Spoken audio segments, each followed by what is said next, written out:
Well, let's go from the obviously profoundly depressing subject for me, so people don't have to watch me fume and steam anymore, impotently, and turn to something which I find is a more hopeful topic, which is Germany's new radical new economic policy, or the beginnings thereof, at least. All right. So Germany, we've covered Germany in the previous edition, and we talked about the election. We told you how the CDU-CSU had emerged as the top dog. We told you about the rise of the far right and what has happened as we predicted,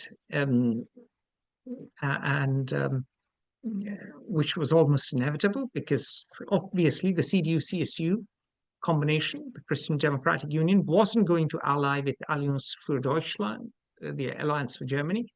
It will certainly steal some of the clothes. CDU will steal some of AfD's clothes.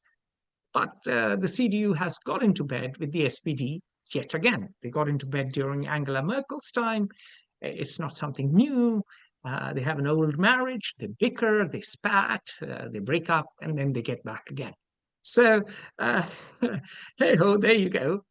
This CDU-CSU bloc and the SPD have announced a preliminary deal to form a coalition on 8th March. Excellent. Both of them have put a debt reform plan, which has won the battle of the Greens. And they've said, look, and this has gone through Parliament, German Parliament, both houses of German Parliament now. And they've said, look, we are going to exempt defense spending from the country's constitutionally enshrined debt limit. That's known as the debt brake. This was a 2009 constitutional provision. And we are going to create a special 500 billion euro fund, roughly $545 billion, for infrastructure development. Of this 100 billion euros, which is $109 billion, will go to the Climate and Economic Transformation Fund, which is the pet issue of the Greens. The Greens have already got nuclear energy out of Germany, for which they've paid a hefty electoral price, and now they get their pound of flesh to support this release of the debt brake in terms of greater investment in climate and economic transformation. Now, note there are risks to this policy, because a lot of Germans think that this policy has imposed extraordinary costs and a lot of suffering on the German consumer, on the German worker, on German businesses. So the coalition, there are risks to it, as our colleague at Fair Observer, Alex Gloy, who's a brilliant German economist whom you must read, as Alex Gloy has spoken about and will speak about at great length in the coming days. So roughly, let's assume German GDP, assume German GDP around 4.5 trillion, okay? And right now, what we know is that German debt is historically lower, all right? Compared to the southern Italians, definitely much lower. And if Germany boosts its debt by even $1 trillion, its debt to GDP ratio would still be lower than all other major Western economies. So there's headroom, as many Germans have argued. And also, Friedrich Merz, the leader of the CDU-CSU bloc and the future chancellor, he has a background in corporate law, much more successful than mine. I left that world. I clearly wasn't bright enough or diligent enough. So here I am partnering with Glenn Carle, and the two of us are trying to make sense of the world in sort of pushing through multi-billion-dollar or multi-trillion-dollar deals, which Friedrich Merz has. He's gone from billion-dollar deals to trillion-dollar deals, I suppose. And what he has done is he's taken the view that, look, we can no longer rely on the export-oriented model alone. Why? we are living in an age of protectionism. Chinese demand has plummeted. Russian energy costs have soared. American protectionism has kicked in. It kicked in even under Joe Biden in the guise of the Inflation Reduction Act. Now, under Trump, we have tariffs looming. So if we don't stimulate domestic demand, what is our economic growth model? In fact, Germany has stagnated for 2 years. And we haven't even talked about Germany's infamous red tape, which the previous chancellor, Olaf Scholz, himself talked about. And Glenn has mentioned many times you need 200 permits to build something simple. Perhaps not 200, but you get the point. It's ridiculous. It's self-defeating. It's a self-inflicted wound. So we haven't gone into that. But here Merz has said, okay, we have to change the structure of the economy. We need structural change. How do we achieve that structural change? Well, Germans are still going to save because Germany is an aging population. People fear for the future. People are not 25 that they'll go out and get drunk and party and then go to a nightclub. A few may go to Kit Kat and the other posh clubs or the other wonderful clubs of Berlin. But most people will lead prudent lives, and they're Protestants at the end of the day, culturally, even though Bavaria and Baden-Württemberg are certainly Catholic. Culturally, they're Protestants. It was Prussia that reunified Germany in 1867 first by beating Austria. In 1871, it completed that process by beating France, two Catholic nations. So culturally, Germany is Protestant. They are going to be prudent. So what do? Well, you need government expenditure. German infrastructure is no longer cutting edge, is no longer leading. And it makes sense for Germany to refurbish its once wanted infrastructure. So train stations, train tracks, trains, roads, ports, bridges, the list could go on. All right, so that's one. Green infrastructure, charging stations, perhaps funds to develop new battery technologies, all other clean energy alternatives such as wind power or solar, which in Germany doesn't make sense. They don't get that much sun. It makes sense where I'm sitting in Jaipur, Rajasthan, which is ridiculously sunny and on the edge of the desert and the desert to the west of here. But anyway, let's invest in clean, green energy and move forward. And of course, what makes sense now, given the increasing Russian threat, is investment in defense, going back to the times of Frederick the Great. Germany is now, back in some ways. As we know, NATO was established, as someone once quipped, to keep the Americans in, the Russians out, and the Germans down.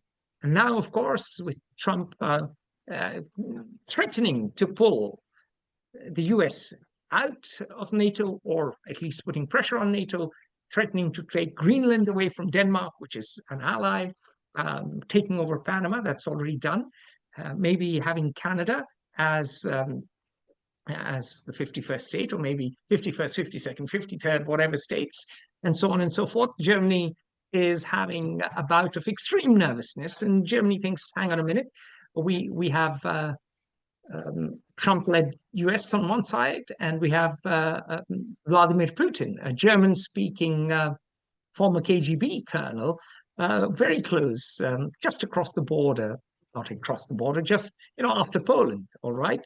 And so we should prepare. So Germany has decided to invest in defense as well. Now, all this promise of investment in infrastructure and defense has boosted long-term yields because investors have priced in higher borrowing.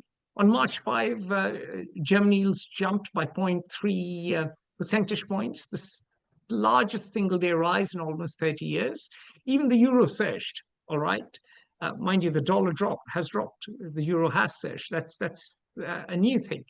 So we have an export-oriented economy with a current account surplus that is nearly 3% of the GDP, an economy that exports capital, now resorting to new fiscal laxity to spend more on defense and infrastructure.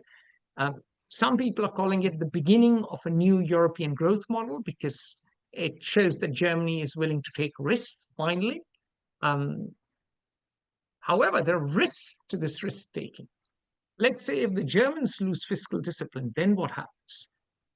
Let's say with so many immigrants in Germany from conflict-ridden areas who do not come from Protestant background, they want more and more welfare, more and more boondoggles.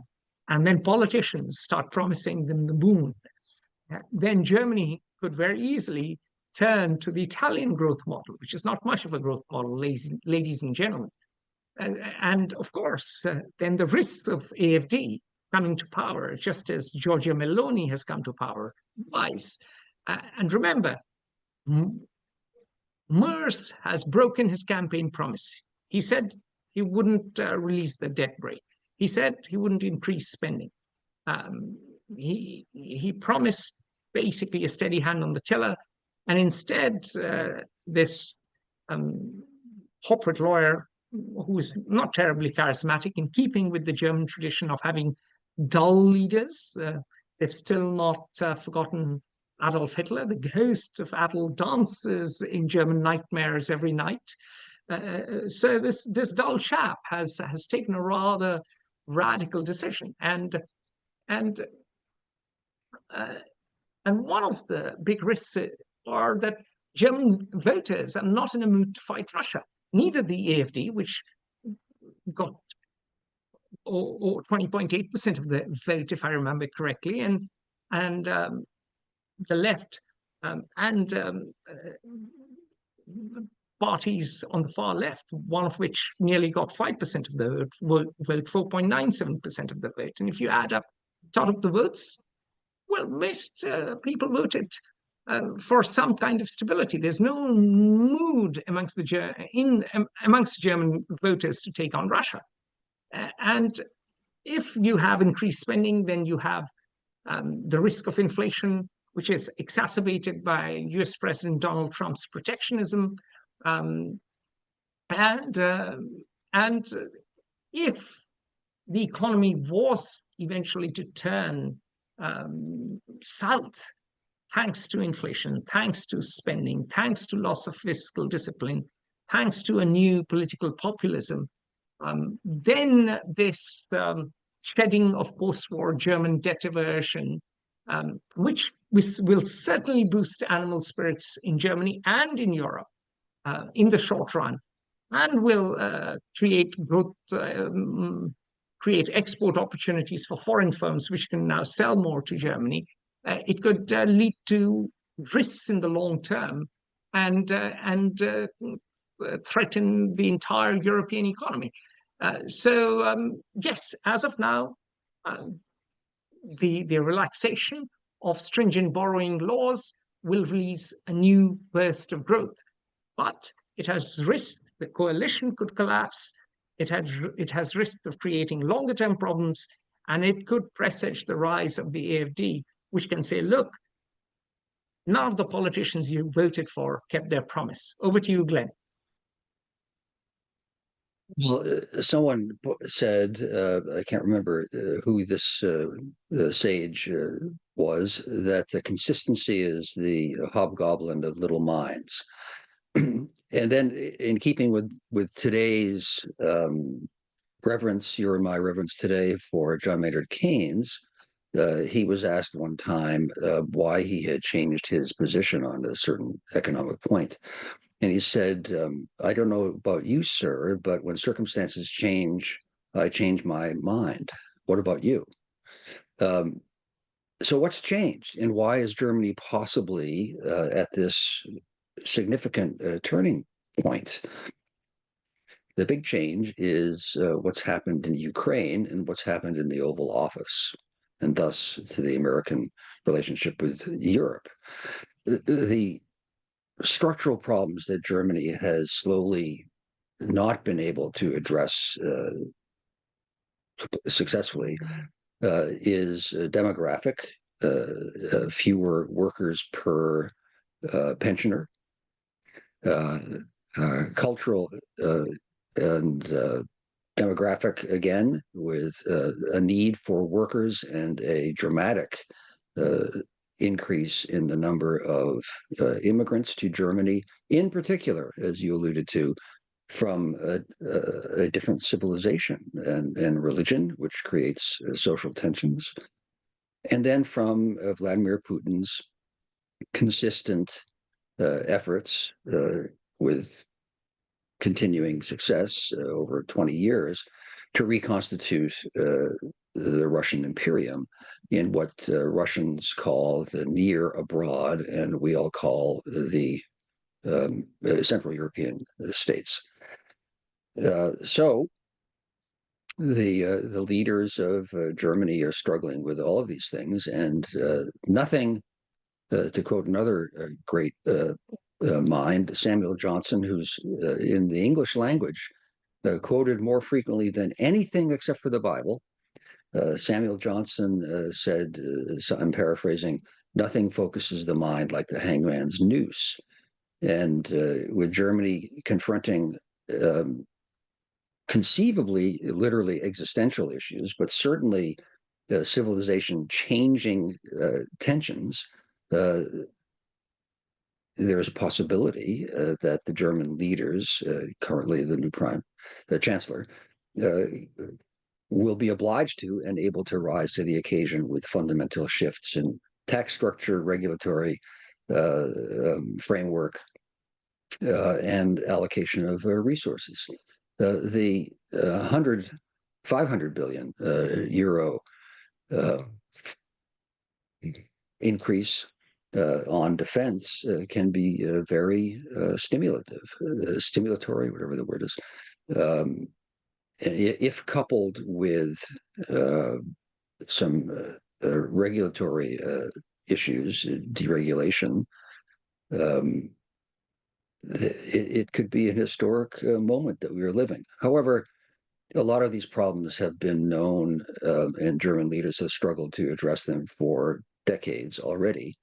I think the fundamental change is that there is just about to be 22%, I think it is, of a sovereign state immediately to the east of Germany being swallowed up by Eastern hordes, the historic fear of Germans, and that is combined with these structural, economic, social rigidities, make it possible and obligatory for the German leaders to succeed. So it's not at all a one issue, but it has focused the mind, and the German leaders seem to be, certainly they're attempting, but they seem to offer some real potential for historic change in the structure of Germany's economy,